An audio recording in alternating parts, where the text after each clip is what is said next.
वाहेगुरु जी का खालसा वाहेगुरु जी की फतेह। आज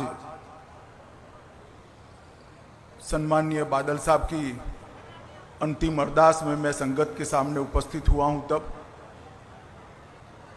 बादल साहब हमारे बीच में न रहने से केवल पंजाब नहीं, समग्र देश की राजनीति और सामाजिक नेतृत्व के क्षेत्र को कभी भी जिसकी पूर्ति न हो ऐसी क्षति हुई। ये गड्ढा जो बादल साहब के जाने से शून्यता जो पैदा हुई है,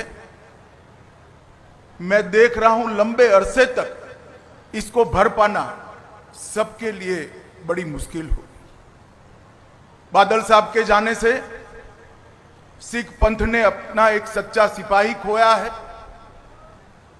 देश ने एक देशभक्त खोया है, किसानों ने अपना सच्चा हमदर्द खोया है और ढेर सारे राजनीतिक जीवन के उच्च मानांकों को सिद्ध करने वाले महापुरुष को खोया है। इतना लंबा सार्वजनिक जीवन, 70 साल का सार्वजनिक जीवन के बाद व्यक्ति चला जाए और पीछे कोई भी दुश्मन न हो, ऐसा अजात शत्रु जैसा जीवन बादल साहब के बिना कोई नहीं जी सकता। ये मेरे मन से मैं मानता हूं। मैं अनेक बार बादल साहब को मिला हूं, जब भी मिला कुछ सीख पाकर गया, जब भी मिला चेतना प्राप्त कर गया। इन्होंने हमेशा सच्चा रास्ता दिखाने का प्रयास किया। दल तो हमारे दो अलग थे, परंतु हमेशा उन्होंने वो ही कहा जो मेरे दल के लिए भी सही था। इतनी पारदर्शिता के साथ राजनीतिक जीवन में सलाह देना ये महामानव के सिवा कोई नहीं कर सकता।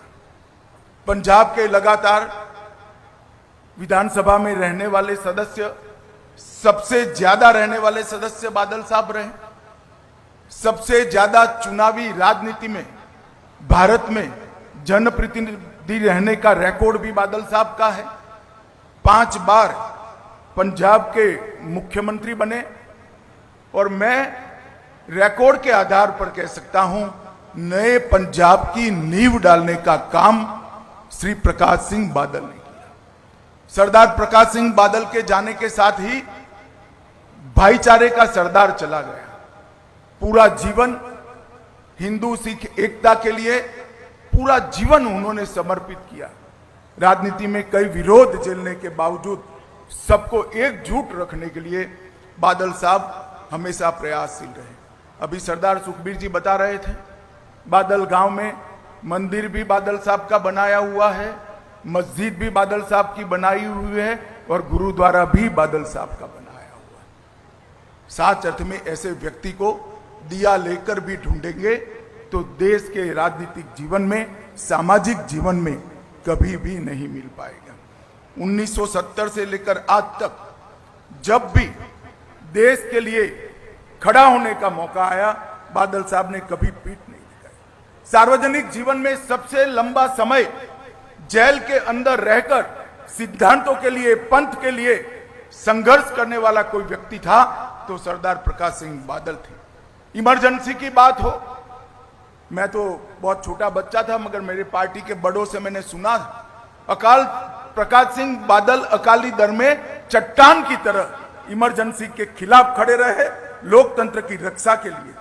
कारगिल युद्ध हो, कोई भी लड़ाई हो या आतंकवाद की परछाई हो, हर जगह पे बादल साहब ने आसमान जितने ऊंचे व्यक्तित्व को ढाल की तरह देश के हितों के साथ खड़ा पाया। बादल साहब का जाना समूचे देश के लिए बहुत बड़ी क्षति है। सिर्फ सरदार सुखबीर और बीबी हरसिमरत जी के लिए नहीं, पूरे देश के लिए क्षति है और मेरे जैसे सार्वजनिक जीवन के कई कार्यकर्ताओं के लिए भी ये अपूर्णीय क्षति है। आज दसम गुरु के चरणों में मैं यही प्रार्थना करना चाहता हूं कि बादल साहब के जीवन से हम सब प्रेरणा लें और उन्होंने जिस रास्ते पे चलने की सीख दी थी, उस रास्ते पर चलने की वाहे गुरु हम सबको शक्ति दे। भाई सुखबीर बादल और बीबी हरसिमरत बहन को मैं इस अपूर्ण स्थिति के लिए मनपूर्वक दुख व्यक्त करता हूं और बादल साहब के सारे अनुयायियों के लिए भी मेरे मन में जो भाव है इसको व्यक्त करने के लिए मैं आया हूं।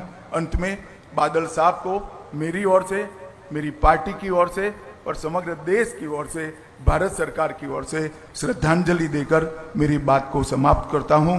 वाहे गुरु जी का खालसा, वाहे गुरु जी की फतेह।